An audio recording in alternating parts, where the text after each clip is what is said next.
madaxweyne axmed maxamed islaan oo ka hadlay damaca filla Soomaaliya ayaa sheegay in 2019 dowladii farmaajo ay u soo bandhigtay adduun lacageed oo gaaraya 20 milyan balse uu diiday oo uu yiri ma ahi qof iibsama oo dadkiisa iyo dalkiisa lacag dhaafsan kara. marka uu diiday waxay xukuumadii farmaajo 36 milyan oo dollar siisay Ethiopia, wuxuuna sheegay sarkaal Ethiopian ah in uu soo wacay kuna yiri waan aqaan labada guri ee aad Kismaayo ka seexato waanan ku duqeynaya. Axmed Madoobe ayaa yiri 2019 filinkii aan soo daawanay iyo riwaayadii oo sideedii ah ayaa maanta socota.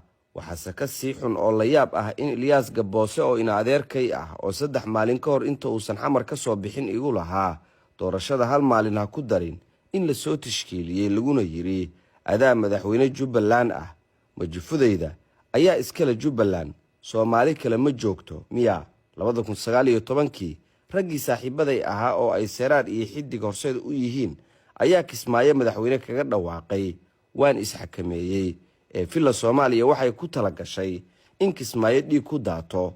maantana waa sidii ma madaxweynenimada uu Seraar waayay ayuu Ilyas Gaboose heli. haddaan hadda amar bixiyo 10 daqiiqo igu qaadan mayso inaan soo afjaro Ilyas iyo kuwa la jooga, laakiin waxaan ka gayoonayaa in aan anigu shakhsiyan dhiig daadiyo. laakiin haddii ay ka waantoobi waayaan waan qaadanayaa go'aano qaraar.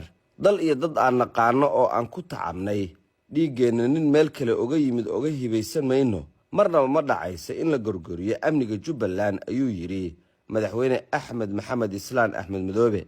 waan haysanaa ciidan adag oo leeliyan oo leh khibrad adkaysi iyo akhlaaq ay gooni u leeyihiin shacabka Jubbaland.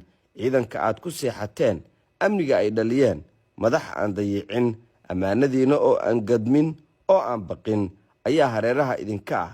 marnaba ha ka walwalina amnigiina. anigu ma baqo mana qaato guune iyo laaluush aan cadifadayda iyo dadkayga ku gumeeyo.